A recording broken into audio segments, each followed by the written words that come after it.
네, 오늘 우리가 함께 읽은 이 본문에는 다니엘의 세 친구가 나옵니다. 다니엘의 세 친구 사드락, 메삭, 아벳느고가 나옵니다. 이 세 사람은 바벨론이라는 나라에 살고 있었습니다. 그리고 그때 당시 바벨론의 왕은 느부갓네살이라는 사람이었습니다. 어느 날 이 왕이 자기 자신이 만든 신상에 절을 하라는 법을 만듭니다. 그리고 그 신상에게 절하지 않는 사람은 다 불구덩이에 던져버리겠다고 이렇게 법을 만듭니다.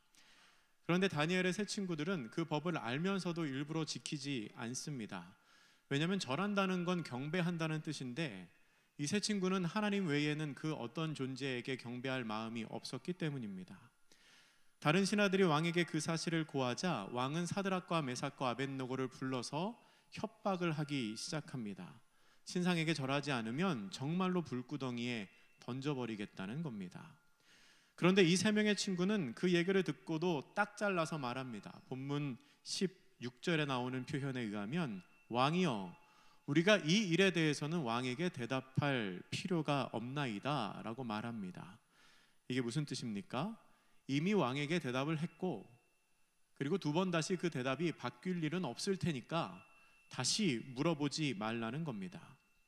두 번 말할 필요도 없으니까 다시는 그 말은 꺼내지도 말라는 겁니다. 여러분, 이것만 해도 참 대단한 믿음인데요, 그 다음에 나오는 이 세 친구의 대답은 정말 어떻게 이렇게 할 수 있을까 싶을 정도로 굉장한 믿음이 담긴 대답입니다. 우리 오늘 본문의 17절과 18절을 같이 한번 읽겠습니다. 본문의 17절 18절입니다. 시작. 왕이여, 우리가 섬기는 하나님이 계시다면 우리를 맹렬히 타는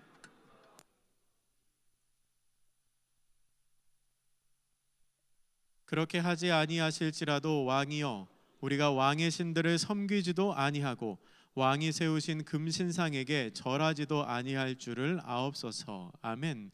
그들은 느부갓네살 왕에게 분명히 말합니다.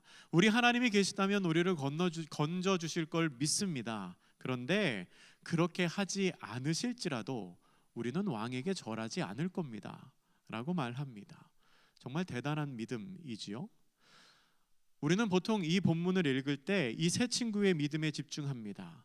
그 일에 대해서는 우리가 말할 필요가 없습니다. 그렇게 하지 아니하실지라도 우리는 왕에게 절하지 않을 줄을 아소서라고 대답하는 이 세 친구의 믿음은 정말 훌륭합니다.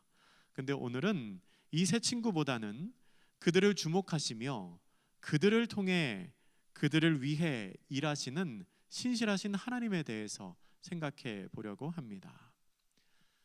여러분, 다니엘의 세 친구는 어떻게 그런 위기 속에서도 흔들리지 않고 단호함을 유지할 수 있었을까요? 그렇게 할 수 있었던 이유는 그들이 하나님을 향한 흔들리지 않는 믿음을 가지고 있었기 때문입니다.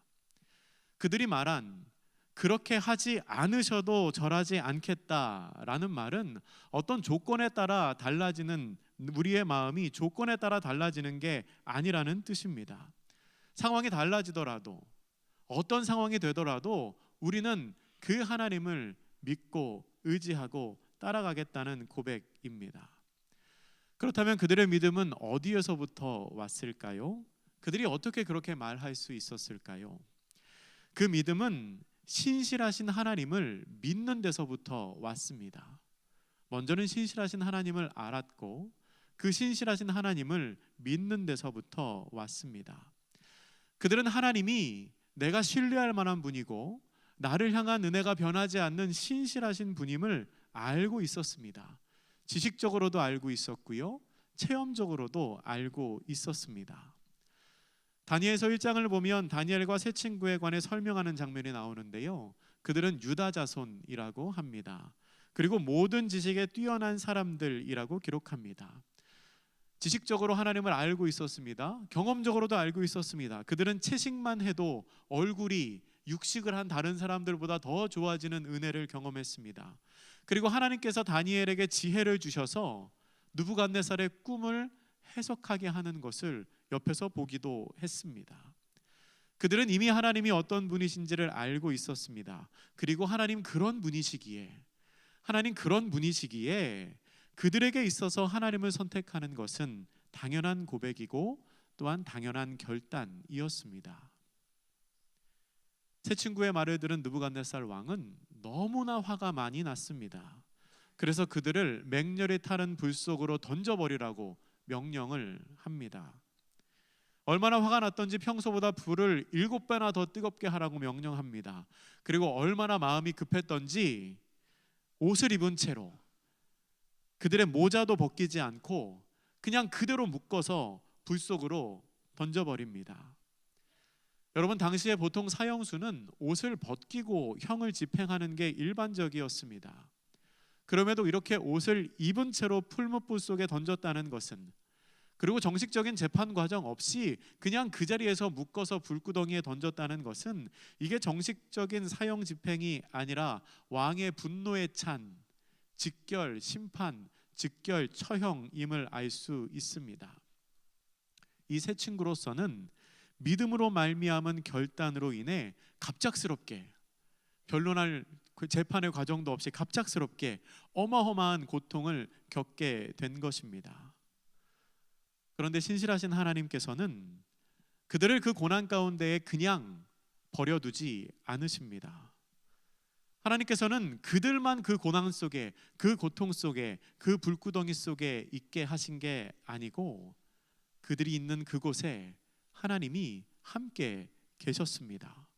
오늘 본문 24절과 25절은 이렇게 기록합니다. 같이 한번 읽어보겠습니다. 시작.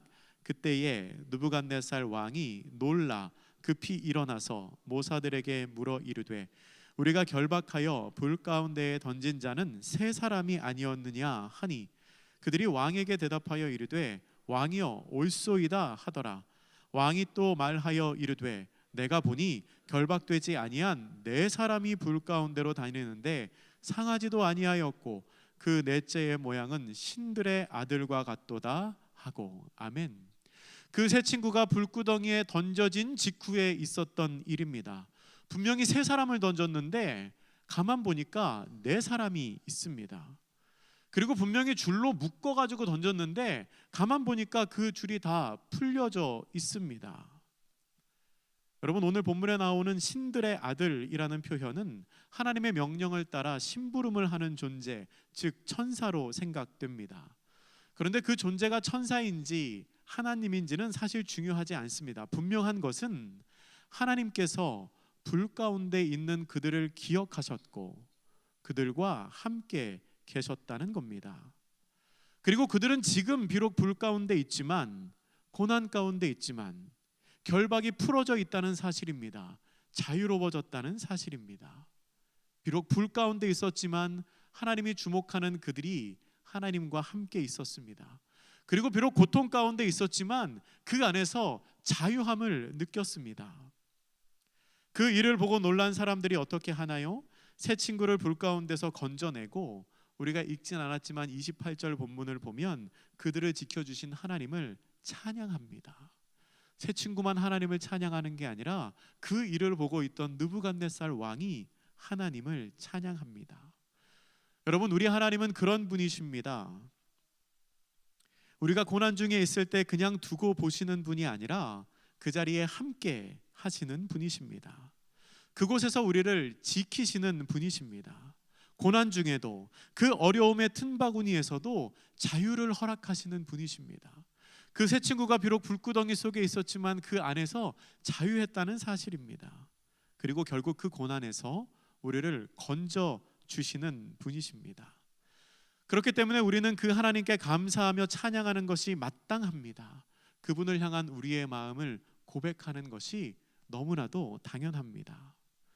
한 해를 돌아보면 감사의 제목이 얼마나 많은지요. 물론 어려움도 있었지만 우리가 지금 이 자리에서 지난 날을 돌아볼 수 있다는 것 자체가 하나님께서 우리를 지켜주셨다는 증거 아니겠습니까? 우리가 우리에게 닥쳤던 그 어려움 속에, 그 고난 속에 굴복하고 매몰되었다면 우리가 어떻게 이 자리까지 올 수 있었겠습니까?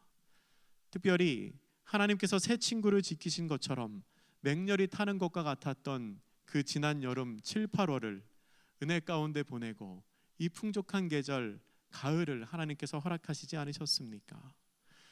우리가 하나님께 그렇게 감사하는 사람들 되면 참 좋겠습니다. 특별히 특별히 이 시간 우리가 찬양을 통해 감사의 마음을 표현할 텐데요, 우리가 우리의 온 마음을 하나님께 올려드리는 복된 성도님들 되시기를 주님의 이름으로 축복합니다. 기도하겠습니다. 사랑의 하나님, 감사합니다.